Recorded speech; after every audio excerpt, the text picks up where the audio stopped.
Welcome to Agenda Edina, a program summarizing the actions taken at City Hall that affect you most.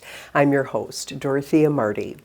In response to community concern and uncertainty surrounding U.S. immigration and customs enforcement activity in Minnesota, Edina City Manager Scott Neal has appointed a new staff task force to help guide the city's response.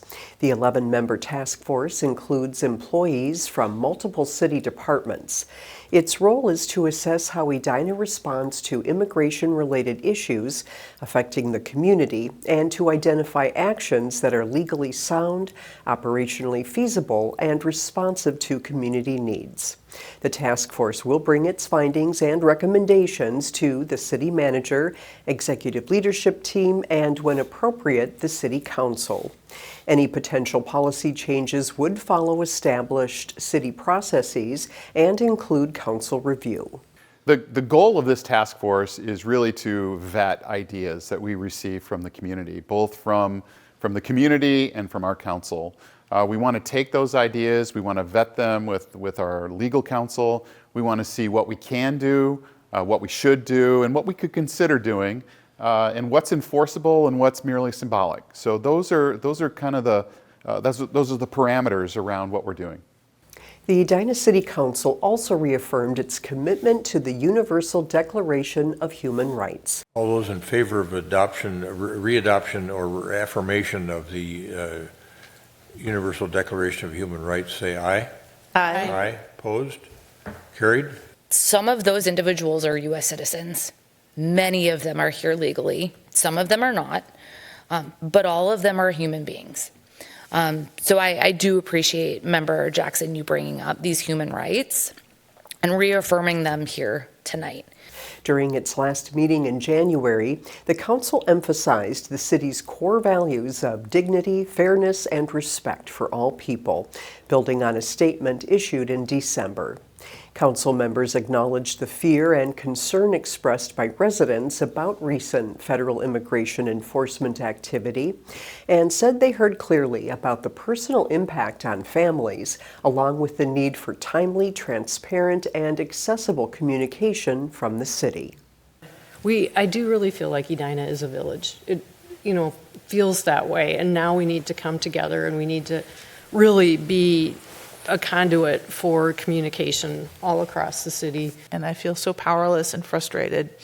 So I hear the fear and concerns of our residents, and I'm glad that so many suggestions have come forward, and I'm looking forward to seeing what the task force does. At the same time, the council recognized the legal complexities that arise when local and federal authorities operate in the same space. The city remains committed to protecting constitutional rights while also ensuring the safety of residents, demonstrators, and public safety personnel. I would like for us to at least think through, should we have some type of police presence? And we're not saying we're there to stop ICE from executing their orders. We might validate that they have a judicial warrant to do what they're doing, but we're there to ensure that the rights of our residents, their rights are being honored and there are no violations of their constitutional rights, and those orders are being carried out in the correct way. Edina is also working beyond its borders. The mayor and city leadership are actively collaborating with other suburban mayors, city managers and administrators, and police chiefs to advocate for accountability and lawful enforcement practices.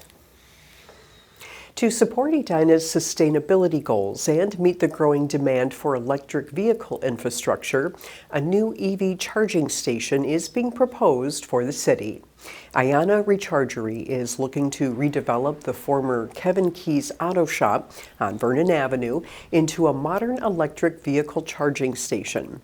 Last month, the City Council reviewed the concept, which includes 7 Level 3 DC fast chargers, and renovation of the existing building into a lounge-style waiting area.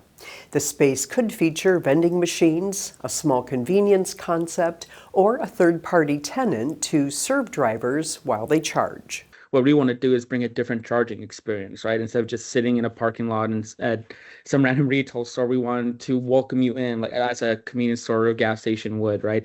Come chill in our lounge, get refreshed, juice up yourself and the cars itself, right? So we noticed that that's not something that's around, and we decided to take the opportunity to bring that as a service. Iana Rechargery already operates locations in Brooklyn Park and Lino Lakes, with another site scheduled to open soon in Blaine. While EV charging stations are a permitted use in this zoning district, the property is designated for medium-density residential use in the city's comprehensive plan.